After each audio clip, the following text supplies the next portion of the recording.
What's going on, folks? Welcome back to the Lawn Shark channel. So today we are standing in the backyard, not because I have a problem back here for once, because I don't.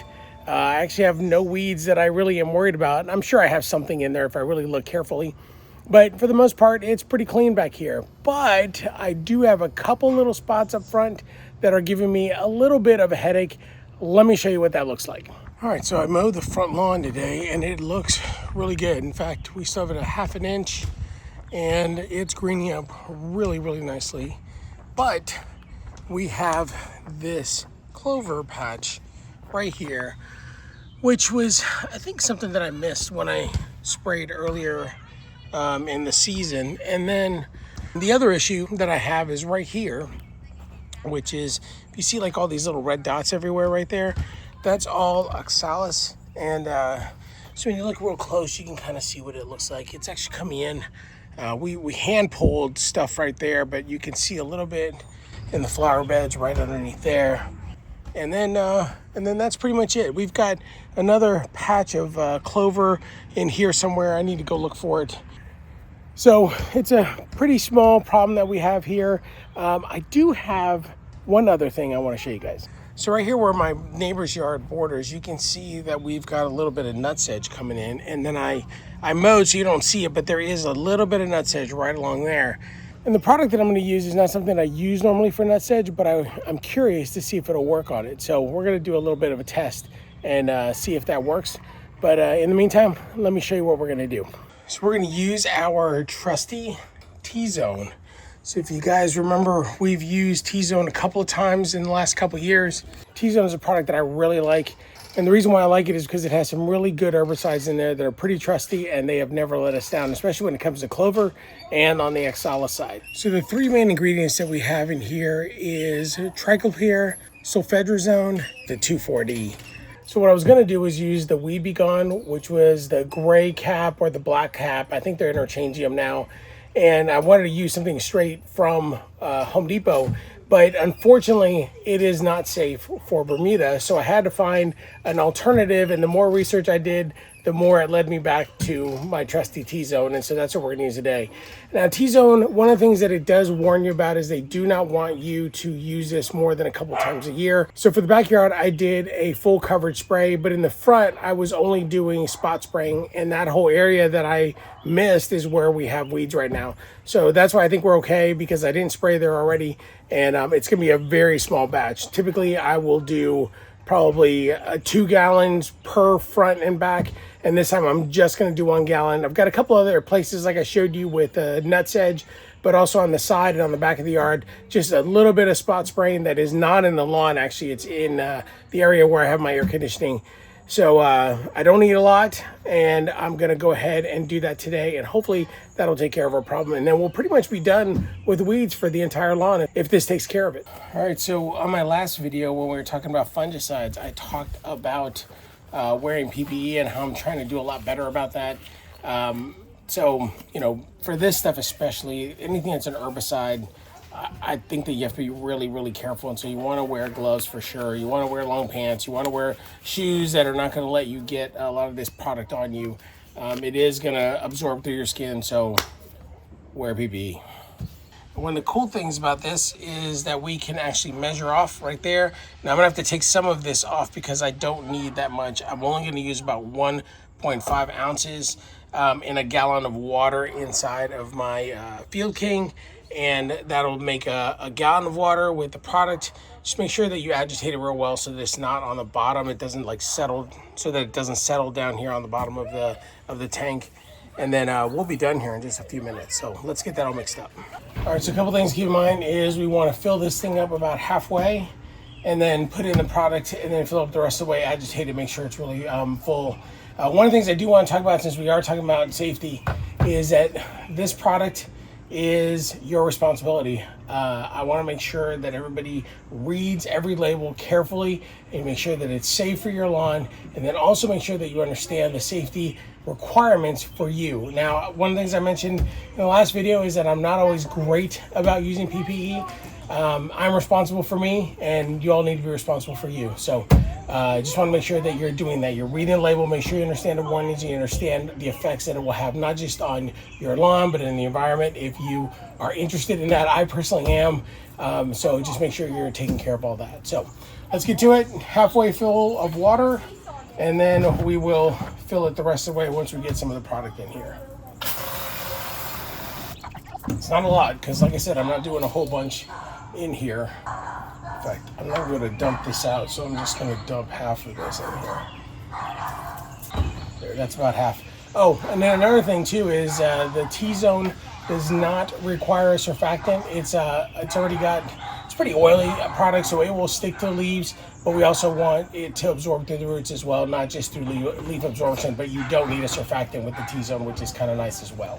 All right, so we'll fill up the rest of the way. All right, that's a gallon. Seal it up, turn on the pump, and we'll get going up in the front.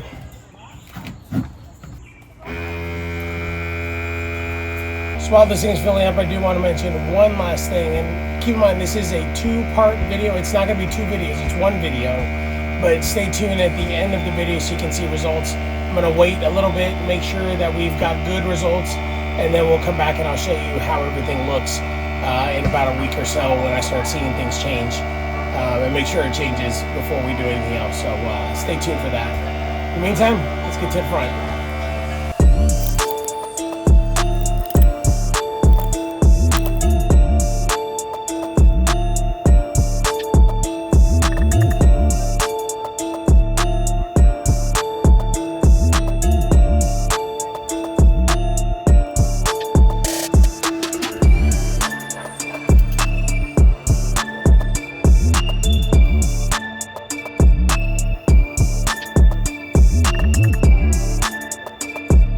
All right, folks, so that's pretty much it for today. Stick around. We will come back in a few days and I'll show you the results. Told you it's not a lot up here. I'm not that worried about the rest of the lawn. In fact, those are the only spots that I have up here. Do have a couple places, like I said, by the air conditioner. You don't need to see all that junk. And then we'll be pretty much done for the spraying up here in the front. So stick around. We'll be back in a week or two.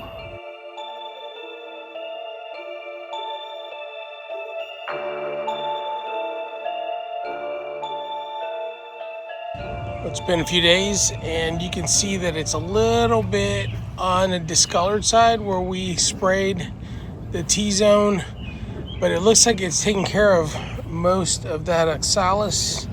A couple of spots there that were not affected, but I can hand pull those, but those seem to be pretty good. And then right here is where the clover was, and it looks like it's withering away nicely. So put down that fertilizer the other day, so we'll come back and take a look in a couple more days to see what it looks like after it's recovered.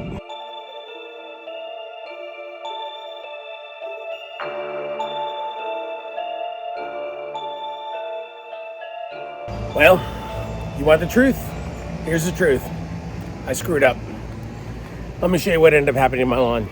So all that discoloration right there, that's where the clover was, and it's obviously all gone, which is great, but look at how much it discolored the lawn. I thought it was recovering, and it is recovering. I will say that. The lawn is recovering nicely, but there are some spots where there is severe damage.